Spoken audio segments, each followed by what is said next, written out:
नमस्कार। हमारे आसपास में खरपतवार के रूप में वर्षा ऋतु में पनपने वाली वनस्पति है पुनर्नवा। पुनर्नवा वर्षा ऋतु में पनपता है और वर्षा ऋतु के बाद में समाप्त भी हो जाता है, लेकिन जब अगली वर्षा ऋतु आती है तब वही वापस बार बार उत्पन्न होता रहता है, इसलिए इसका नाम पुनर्नवा है। इसका स्थानीय क्षेत्रों में अलग अलग नाम है, जैसे कि गधेपुरना है, विषखपरा है, ये नाम भी स्थानीय रूप से होते हैं।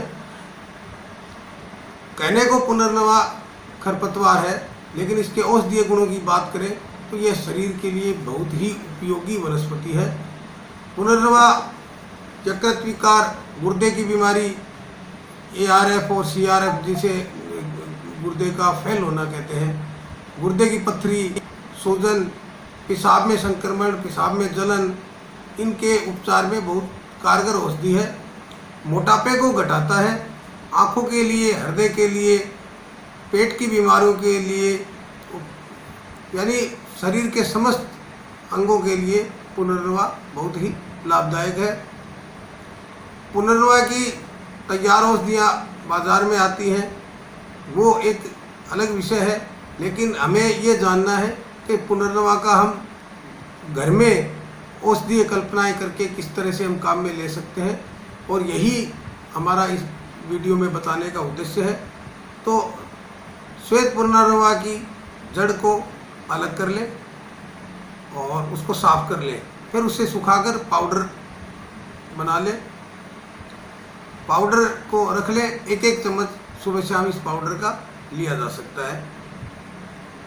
इसकी जड़ का ताज़ा का भी उपयोग कर सकते हैं।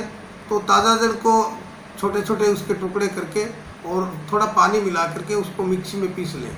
मिक्सी में पीस करके और जब वो तरल जो हो उसको साफ सूती कपड़े में डालकर और अच्छी तरह से निचोड़ करके उसका स्वरस निकाल लें। यह जड़ का स्वरस निकल गया, ये 1 चम्मच या 2 चम्मच तक के सुबह शाम लिया जा सकता है। पत्तियों का भी इसका उपयोग होता है। तो पत्तियों का उपयोग कैसे होता है? पत्तियों का भी हम स्वरस निकाल सकते हैं। 20-30 पत्ती इसकी लेकर के और उसको अच्छी तरह से पीस लें, जैसे हम चटनी बनाते हैं उसकी तरह पीस लें। ये उसका कल्प बन जाता है। इस कल्प को कपड़े में लेकर और जैसे हमने अभी पहले बात की थी उसी तरह से इसको अच्छी तरह से निचोड़ करके और उसको छान लें, तो यह पत्तों का स्वरस निकल गया। पत्तों का स्वरस भी 1 चम्मच से 2 चम्मच तक ये इसको हम ले सकते हैं। साथ ही पत्तियों को सुखाकर और इसका चूर्ण बना लेते हैं। चूर्ण बना के उसको रख लेते हैं, 1-1 चम्मच सुबह शाम ये पत्तियों का चूर्ण भी काम में लिया जा सकता है।